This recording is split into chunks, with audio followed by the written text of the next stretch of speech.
How's everybody doing? Tonight I was speaking to a friend and remembered a story that took place while I was in prison, and I wanted to share it with you. For those of you who had the misfortune of being locked up at Fishkill, you'll be familiar with the North Yard. And for those of you not familiar, in Fishkill's main building were two yards, the North Yard and the South Yard. So while Ernie Grillo was with me, we created a spot in the North Yard and furnished it with picnic tables that we purchased from the prison industry. And we even created a garden. From the prison's horticulture program, we were able to acquire tomato, pepper, and basil plants. Ernie eventually went home, and I took over and ran the court. And that's what a prison spot is called, a court. Keep in mind, the guards who ran the yard was watching us do all of this. And they seen us planting these plants, weeding, and watering them. As far as the guys in the yard, everyone respected our garden. Even when a handball rolled into it, the handball players would step around the plants to retrieve their ball, or ask one of us to get it. Naturally, over time, the plants grew and began to produce tomatoes and peppers. We had an older guy on our court that we called Greek, obviously because he was Greek.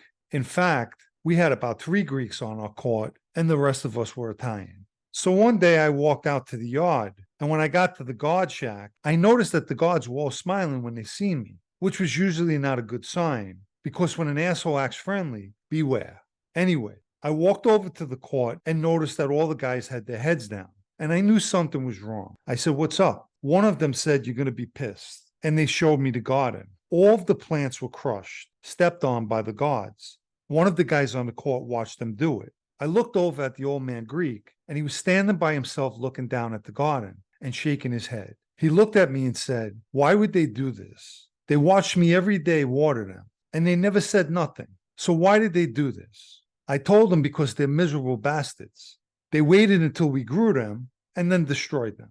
But the real reason why they did it, Greek, they don't want to crush the plants. They wanted to crush our happiness. And with that, I walked over to the guard shack. They were all sitting around laughing when I walked over.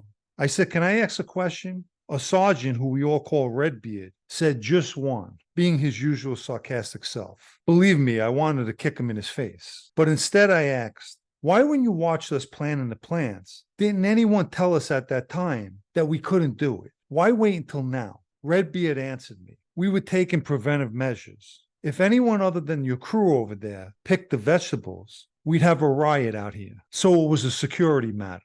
I didn't even bother answering that. But what I did do is leave them with something to wipe those smiles off of their faces. Before walking away, I told them, "I know why yous did it, and that's okay, because yous mistook our true happiness for materialistic happiness. And I'll explain. Our true happiness comes when this day is over, because it's one day less and one day closer. And yous could stop as many calendars as yous want, and nothing's going to change that. Good night, gentlemen."